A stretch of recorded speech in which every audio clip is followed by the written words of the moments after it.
Here's some signs that relationship is not from God.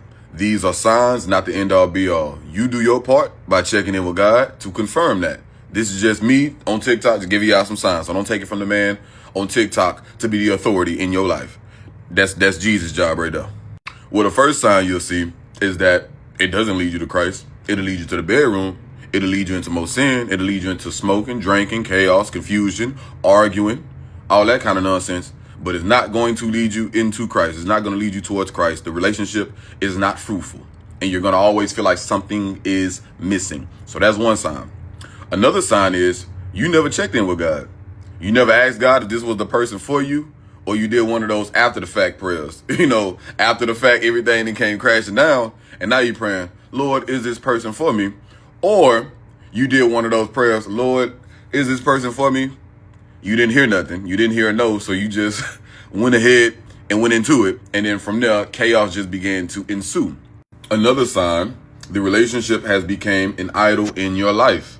You focus more on the relationship than Jesus.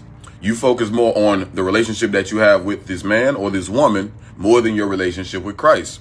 You compromise your relationship with Christ more than you peel away from the relationship that you're currently in. So I guess a better way to word it is you make more room for the relationship that you're in and not more room for the relationship that you're supposed to have with Christ. So ultimately, this relationship is going to lead you everywhere but Christ. And you're going to see the fruits of that in that relationship.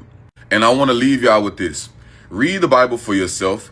God sets a standard that we're supposed to live up to and be accepting of from the people that we choose to entangle ourselves with, if that makes sense. It's why the Bible says, do not be unequally yoked. God, when he created us, he showed us how to love and how to be loved. So if you are not reflecting that type of love, it's a problem. If that person isn't reflecting that type of love, there's a problem, because God has to be the foundation of everything in our lives.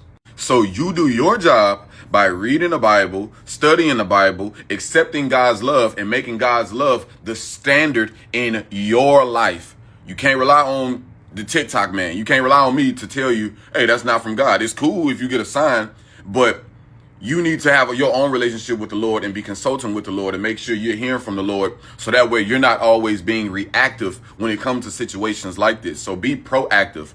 God gives us his word to build us up, to grow in wisdom, essentially.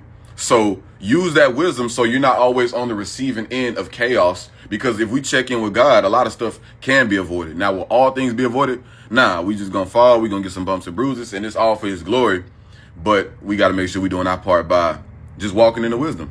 So make Jesus the standard in your life, not your experiences stemmed from trauma.